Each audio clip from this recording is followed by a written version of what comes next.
warahmatullahi wabarakatuh.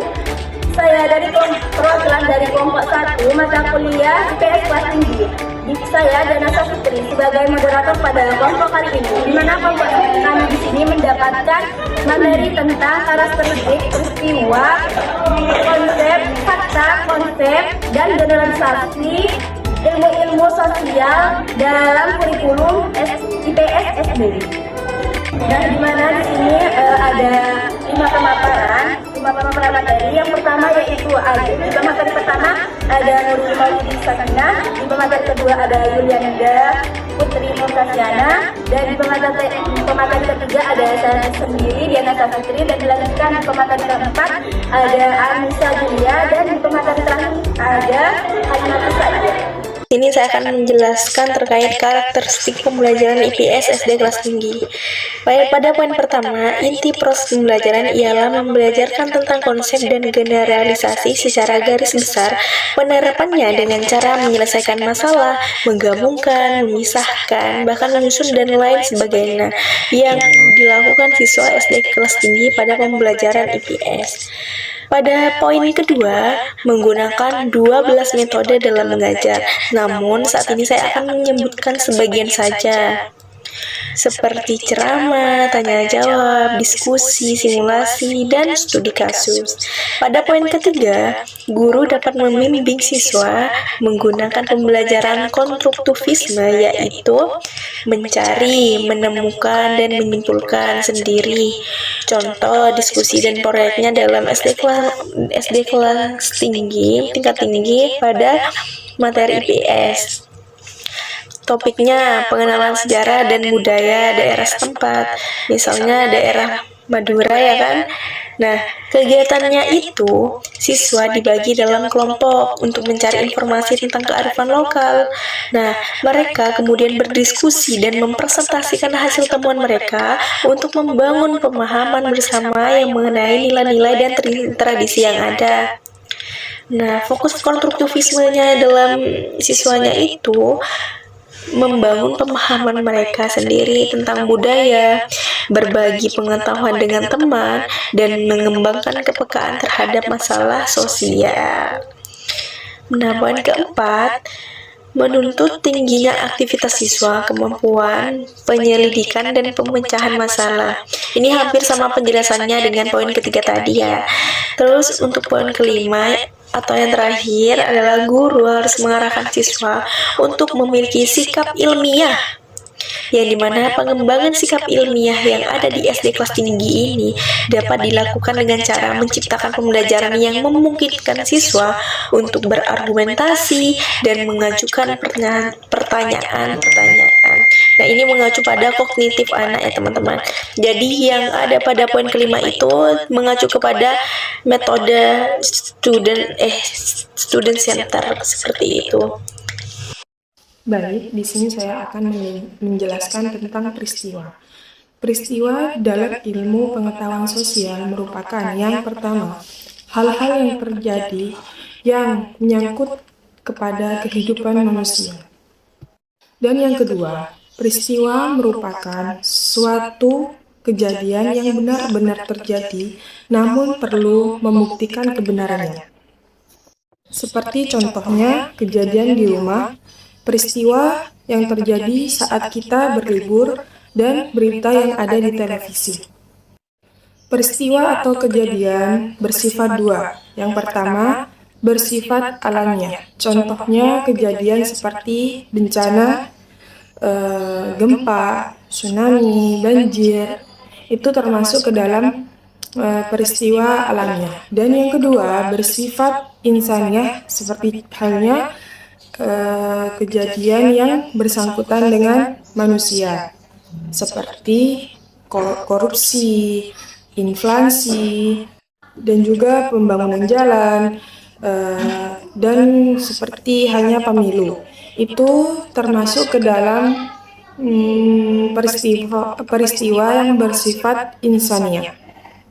Nah, kita yang nantinya akan menjadi seorang pendidik, khususnya di sekolah dasar yang mengajari anak-anak SD, perlu kiranya berupaya untuk menjelaskan kepada siswa dengan cara yang sederhana agar mereka tahu dan mereka paham apa peristiwa itu. Untuk memberikan pengertian atau penjelasan tentang peristiwa dengan cara yang sederhana kepada anak didik kita. Bahwa pemahaman peristiwa ini dapat membantu mereka untuk melihat bagaimana kondisi sosial yang terjadi pada masyarakat dari waktu ke waktu. Fakta. Pengertian dari fakta ialah sesuatu yang diketahui atau telah terjadi dengan benar dan perlu kita ketahui bersama bahwa fakta juga adalah data aktual atau informasi atau kejadian yang sudah terjadi.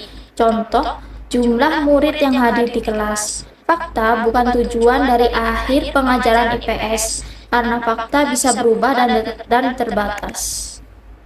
Menjelaskan mengenai tentang konsep. Konsep di sini adalah istilah atau gagasan yang dipakai untuk mengelompokkan sesuatu yang berupa peristiwa atau sebuah ide. Nah, dalam ilmu pengetahuan, khususnya ilmu sosial, yang dimana belajar tentang konsep itu penting. Mengapa demikian? Karena dapat membantu kita memahami dan mengelompokkan objek berdasarkan ciri tertentu melalui menyajikannya sebuah konsep.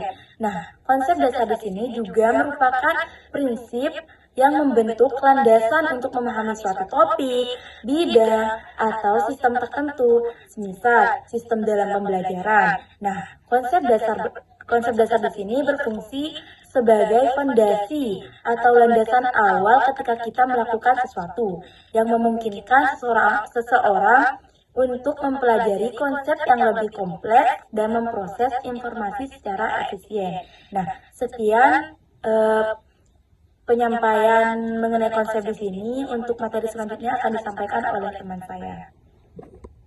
Generalisasi merupakan prinsip atau aturan yang menghubungkan beberapa konsep.